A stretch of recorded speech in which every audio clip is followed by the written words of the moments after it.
Sabe por que você tem medo de cobrar prazos, né? Porque você ainda acha que cobrar é um ataque pessoal, quando na verdade cobrar é apenas gestão de acordos, gestão do que foi combinado.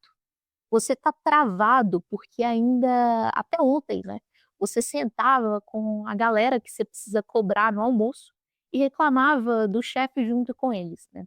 E agora você virou líder do projeto e você tem pavor de ser a pessoa chata do cronograma. Mas o prazo ele está batendo na porta, né, e se o projeto atrasar, o crachá que infelizmente vai para o RH é o seu.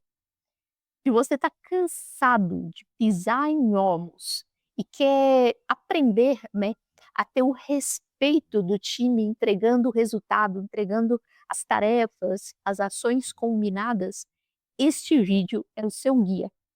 Eu vou te ensinar, né, que empresa não é filantropia, não é entidade, e que você pode cobrar com firmeza sem precisar criar inimigos. Eu, assim, não nasci sabendo disso, né, não saí da faculdade sabendo disso. Eu aprendi criando literalmente cicatriz em projetos aí pelos países que eu passei, liderando pares que estavam, né, no mesmo nível que eu muitas vezes. No começo, né, eu achava que cobrar era sinônimo de impor, né. Eu chegava já com o pé na porta muitas vezes, focada só no indicador, no resultado, porém, né, acabou tendo uma consequência, né, o resultado disso foi que gerei atritos que duraram meses, né. No México, por exemplo, minha cobrança em um momento foi vista até como um ataque pessoal, e algumas pessoas ali faziam o mínimo só de birra, né. E hoje eu sei que 90% daqueles conflitos seriam evitados com método, né.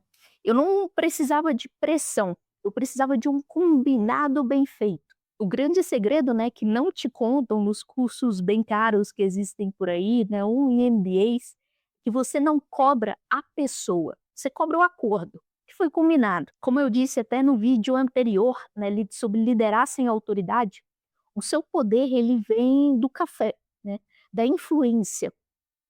E a cobrança chata é aquela que cai de paraquedas, né, aquela que é surpresa. A cobrança de líder é aquela que só relembra um compromisso que o próprio time ele assumiu e formalmente, né, está documentado, tem uma evidência disso. E vamos, né, para a primeira estratégia prática, né. O registro ele é seu contrato, a sua evidência, né. Nada de combinar no cafezinho ou no corredor ou no boca a boca e achar que está gerindo. Todo acordo ele precisa de um registro formal, né. Seja um Excel que está numa nuvem e ali está escrita a ação, o acordo, né, ou um software ou numa ata de reunião que é enviado por e-mail, ou até mesmo no e-mail. Isso é evidência. Se não está escrito, não existe. O registro, né, ele tira o peso do "eu acho" e coloca o foco no "está aqui", o que a gente combinou, né, e tudo mais. A segunda estratégia é a estrutura usar a estrutura do 5W2H. Para cobrar o combinado precisa estar claro, né, o que, quem, para quando, em pontos críticos, né, em alguns casos até mesmo o porquê, o como, o quanto vai custar. E se o analista ele não sabe a importância da tarefa, ele vai priorizar outra coisa, né. Eu tenho um vídeo aqui no canal onde eu explico detalhadamente como criar planos de ação usando, né, a estrutura do 5W2H. Assista, né, para não deixar essas pontas soltas. Eu vou deixar o link na descrição. A terceira estratégia é o follow-up de apoio, antecipação. Não espere o dia do prazo, né, o dia do vencimento para perguntar cadê, né, cadê a conclusão. Faça um check-in antes. Fulano, vi que a tarefa X vence amanhã ou vence daqui a uma semana. Algum monstro ou impedimento no seu caminho?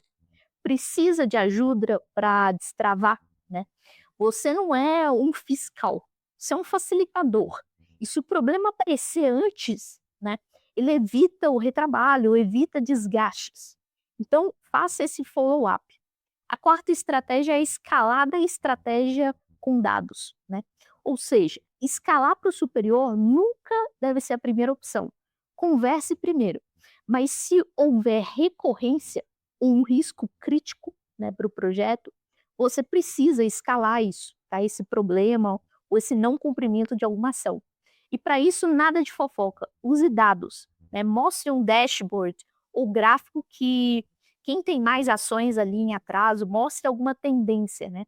Contra dados e registros formais, né, não há argumento de que estou sendo perseguido pelo líder do projeto. Não tem como argumentar, né? E a quinta estratégia é liderança humana, mas com foco em resultado, tá?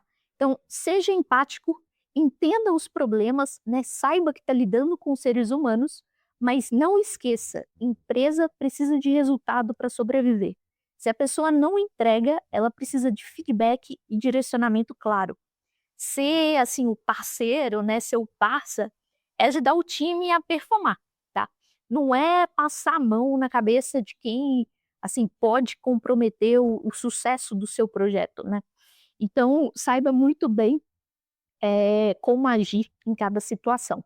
Bom, espero que tenha ficado claro, né, que cobrar prazos é dar clareza, né. Se o time sabe o que você está ali, né, para limpar os trilhos, limpar o caminho, né, para o trem passar, eles param de te ver como uma pessoa vilã, uma pessoa inimiga. Liderar é, já falei isso várias vezes, né, é articular favores. E cobrar é garantir que o combinado seja cumprido para o bem de todos, tá. E você, me conta, né, qual é a maior dificuldade na hora de cobrar aquele colega que é seu amigo, ou até mesmo qual é a desculpa mais absurda que você já ouviu? Comenta aqui embaixo. E se você gostou desse vídeo, né, não deixa de deixar seu like e se inscrever no canal, né, para parar de apagar incêndio nos seus projetos e começar, né, a gerir com método. Até o próximo vídeo.